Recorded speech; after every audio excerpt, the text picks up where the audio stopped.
In today's video, we'll showcase the LA premiere special screening of the movie Nickle Boys. The movie is directed by Ramel Ross and starring Ethan Harris, Brandon Wilson, Hamish Linklater, Fred Heckinger, Daveed Diggs, and Anjanou Ellis-Taylor. The film is scheduled to be released on December 13th, 2024 by Orion Pictures. Make sure to watch the video till the end as we bring you exclusive interviews with the cast and crew of the movie on the red carpet.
visual style is more at play than just the words on the page.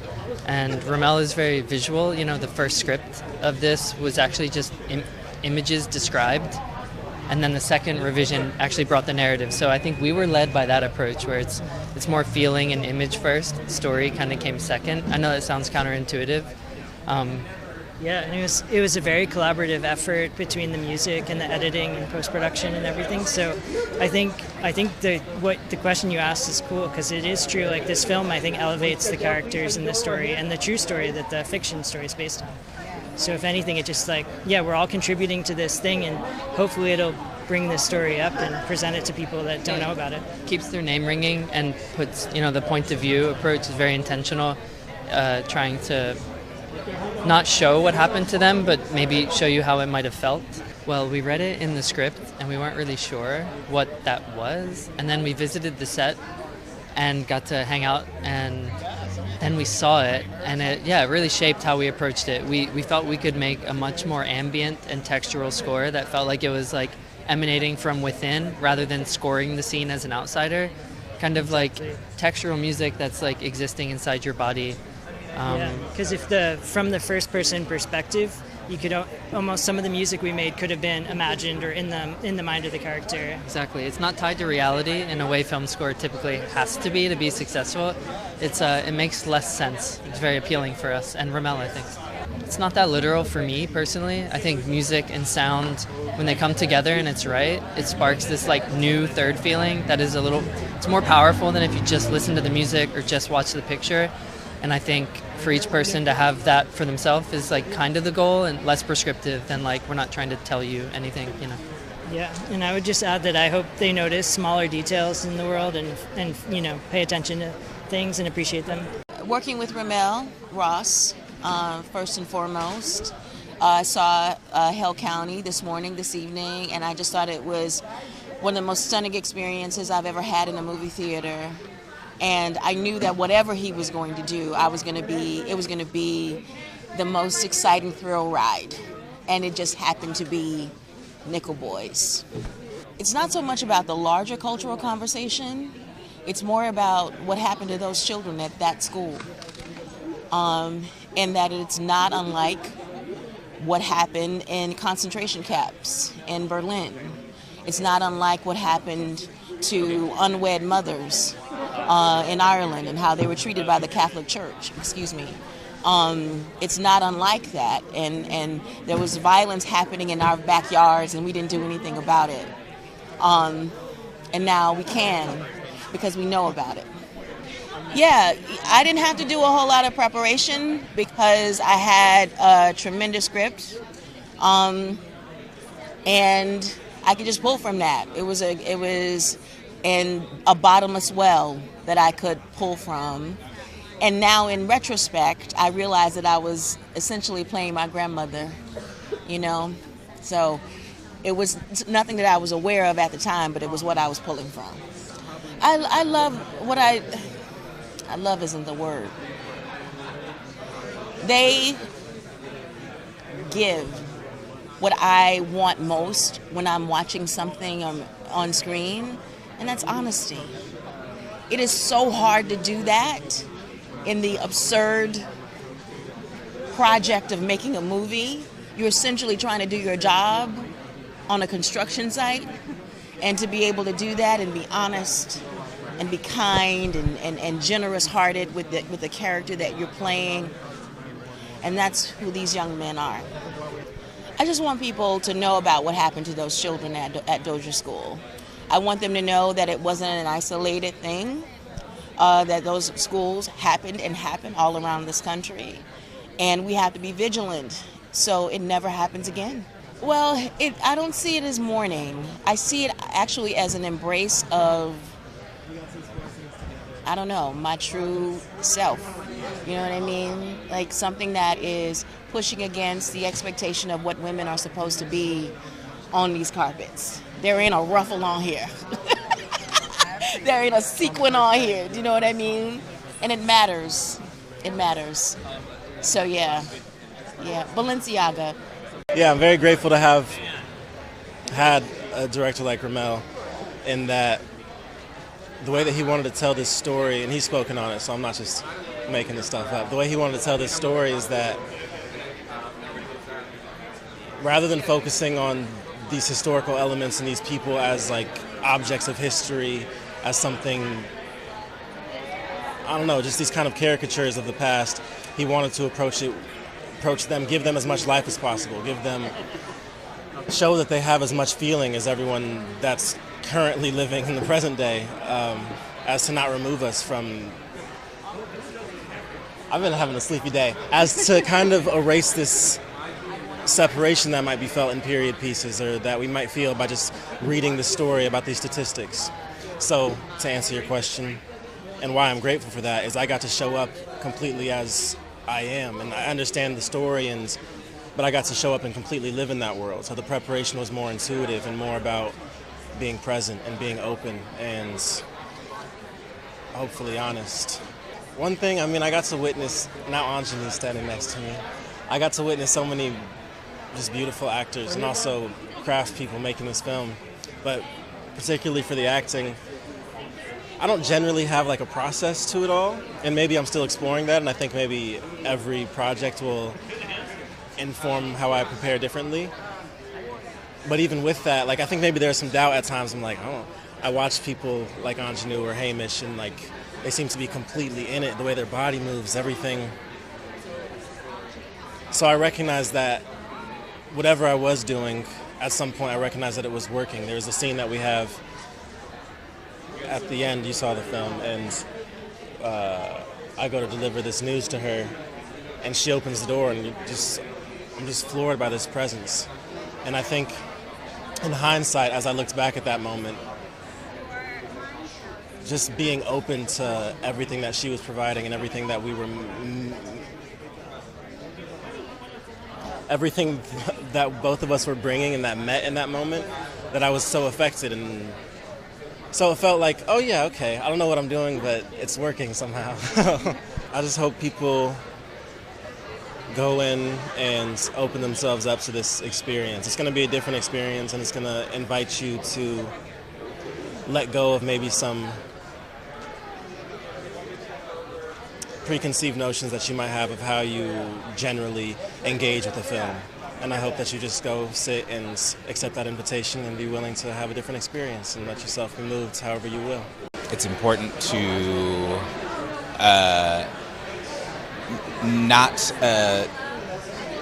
separate ourselves as Americans from our history, and kind of the embarrassing parts of our history, because they are also embarrassing parts of our present. And this film, I think, obviously with the source material, but also in the care that was taken to put everybody inside the storytelling, is a really interesting solution to that problem of sort of how to make us palpably feel things that we're sort of conditioned to think of as history, as not really affecting our present. And so that was one of the many reasons I wanted to jump into this for a little bit. He's amazing, and his team, Jomo, the cinematographer, like everybody down there. I mean, the wildest thing about it was that there was no stress for me. They're doing this impossible thing, and I showed up, and they were just like, "Here's the thing, here's the camera. Don't even worry about it." And I was like, "Can I get some time with the monitors? Like, can I figure out what to do?" I was stressed out, and they were like, "Yeah, sure. Here you go, but you're gonna be fine. You're gonna be fine. It's gonna be perfect." And they created this environment that still felt like acting, despite this incredibly technical thing they were trying to do. And that really, to me, just speaks volumes about what kind of artists they all are. I read the script, and that provided a lot of insight into who Elwood is. And it was really great it was a really well-written script, so I was able to connect with the story. I picked up the book just to kind of dive deeper into the world, find ways to connect with Elwood more. And yeah, that was what the process was like. It was just trying to find a way to connect with him so that I could be as honest as possible when it came to portraying him. Yeah, it's a brand new way of doing things, and we really just had to dive into it. And we were okay to dive into it because Ramel is such a great person, a person that was really easy to trust. Brandon and I were able to get close while we were working on it, and that was another big thing that helped, get us through. We were bleeding on each other. We were able to do it together. We were exploring it for the first time together. And that goes for everyone not named Ramel. Ramel was the only one that was really kind of familiar with this language and this way that we shot it. Everyone else was, everyone else was learning. And we all dove into it, and we got into a rhythm eventually. And it was cool when we all did, and we really began to understand it and internalize how we were doing it. I think one of the harder scenes that I had to do was the White House scene. I remember that just being a tough day. We all had to go to, each individual person had to go to a kind of dark place to bring that scene to life. But after we were done for the night, again, we were all able to lean on each other. We were all there to support each other, and I think that was, really beautiful and a sign that we were on a special project. Yeah, I hope they let it sit with them. I hope that they let it stay with them. I think it's such a unique experience that is, it makes you feel many, many different things, and I think that being able to experience life through another person's eyes, which is what you get to experience in this movie, is something that is very important to be brought into the real world. I think that considering other people's perspectives is something that now more than ever is something really important. So it's what I want audiences to take with them. The way that he makes a film is one of a kind. So I felt that every day we were not only experimenting, but also really, writing new rules and building a new way of making a movie. It was such a thrill. And Brandon and Ethan are so brilliant. It was just, even though the material was some of it is so intense and meaningful in that sense, Ramel is like such a joyous, funny, just wonderful person. So every day was a real thrill. I think it's a very immersive movie, so I think the most important thing is to see it on a big screen where you can have that experience collectively and you can open yourself up. And I think it's a very unique and moving experience. So I never can tell an audience what to take away from it, but I can certainly encourage anyone I know and care about to go see it on a big screen. I just trusted Ramel. He's a genius, and it was we didn't all know he was going to be a genius, but it just seemed like the only thing one could do with such frightening material is just trust your director and throw yourself fully into his hands, and he just caught us and carried us all. It's in the script that it's all shot in the POVs, but it's like then you get there and you're like, oh, you're really not going to be coming in any closer? Good. Let's keep it at that distance and we'll see what's happening. But then you never knew what was going to happen. Suddenly there would be an alligator on the set, and he always kept you guessing. I mean, the movie is an experience, and an experience that, every American should have the opportunity to have. It'll broaden your horizons. Yeah, I think that there's a way sometimes in traditional cinema and maybe third-person perspective cinema that, we naturally have maybe a little bit of a removal from the story. As audience member, we see it in the theater, an image when it's on the wall. I think that for Ramel, it was always a question about immersion, and is there a way that we can maybe puncture that membrane between audience and image to hopefully pull them into a more personal, a more subjective, and a more immersive experience. So really for us, it was about trying to create an image that allowed the audience to live inside the body, the mind, the consciousness of Elwood and Turner. Collaborating with Ramel was a dream. Like, genuinely, I feel like it feels like, in that first meeting, we started a conversation that to this day is unending. I feel like he is not only brilliant, but so deeply collaborative that it felt like play. Every moment, every day in prep, it felt like play. It felt like we were trying to build something that he and I had never seen before, and it was the kind of excitement every day for just trying to. For me, it's, thinking about the movie, thinking about the Jim Crow South, and thinking about in the bodies of the protagonists, two young black men. navigating a space that is often hostile to them, and a space where quite literally where their gaze goes can mean the difference between life and death. I think that there's something so powerful in sitting within that, and not even for the hard moments, but for the mundane moments, for the moments of love, of seeing a grandmother from the eyes of a grandson. I hope for audiences that it's an experience and an invitation into just either experiencing a body that they recognize or a body that they don't recognize, and kind of feeling that experience through the duration of the film. Well, I worked with Ramel Ross. I produced his first film, and so I think I understood well his proposal to shoot the film in what he called a sentient perspective. And so we approached the screenplay writing as a kind of edit, actually, to begin with, working with images to carry a lot of the weight of the narrative and then expanding it eventually into a full screenplay. And then as a producer, following it all the way through the whole process with the other producers to really realize the vision through every department. I think it's an invitation for the audience to enter an experience in a different way. We try to really, we're so conditioned to seeing people in a particular way, especially when it's a story that has to do with brutality. And so we wanted to avoid violence on screen and create a different kind of imaging and inviting people into that experience. And also because of there are two actually perspectives in the film, and that interplay between those two characters and what that eventually means inside of the film, it felt like a good way to approach it. I like to see people reflect on how it relates to their own lives, actually. I mean, we're standing on the shoulders not only of Colson Whitehead, but also all of the boys that lived through this experience and all their oral histories and testimonies.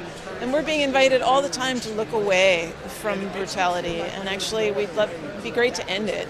And so the only way we can do that is to really engage with it in a different way.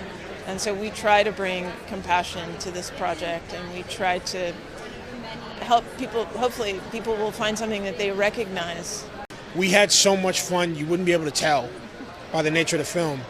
But it was in such good hands, everybody was in such high spirits. Shooting it was wonderful, lovely. I think about those memories often, and they're all pleasant. I think the hardest part is really just dealing with the reality of the history that we were bringing to life. Well, I've told him several times, I can't wait to do it again. I always feel like I'm in responsible hands when he's around. I just be feeling safe with him. He's also a very large man, so I feel safe next to him in general. But I feel proud to be able to associate myself with him in any regard, same with Jomo, and of course the rest of the cast. But his vision was so precise.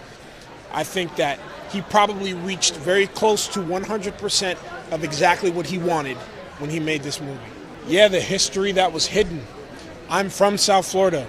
I've never heard of the Dozier School for Boys until I read Nickle Boys. The fact that it was swept under the rug makes me uncomfortable, and I'm really grateful that this movie was being made. I'm really grateful Colson wrote the book, because people should know. Yeah, I think the approach my co-writer Jocelyn Barnes and I took was to kind of get as far away from the nuances of Colson's narrative and try to distill it to our best ability, to its sort of core relationality and its essence. It's such a powerful novel, it's almost impossible to adapt, so to let cinema do its own thing with it seemed to be the smartest route. It is, an extension from my art practice. I've been making photos for about 15 years in the historic South, and the language has evolved from Hell County This Morning, This Evening into, Colson's narrative. It's basically like lifted up from that film and given to Elwood and Turner to view the world through. Well, one of the main goals was to make more legible through form the relationship between Colson's narrative and the treatment of the boys and the larger ongoing conversations around visuality and systematic violence at large. I think that there's, in order for the children in the Dozier School and in Nickle Boys to be treated that way, they have to be looked at in a certain way, and that's part and parcel with the language of photography and cinema. I mean, honestly, even the extras that were like the Dozier Boys were all phenomenal. I think everyone came in with a distinct vulnerability and a willingness to kind of play and experiment, but specifically Brandon Wilson and Ethan Risi wore diamonds in the rough that we somehow found that needed no polishing and just an opportunity to kind of show the world what they can do. I want them to go to the Dozer document and go to, the book Boys of the Dark, which was part of the source material for Coulson to write the book, and then to reflect. I think that there's a lot to be said and understood through the film's form and its relationship to reality and history. Thanks for watching. Make sure to like and comment on the video if you enjoyed it. Subscribe to the channel and hit the notification bell to be notified when new videos are released.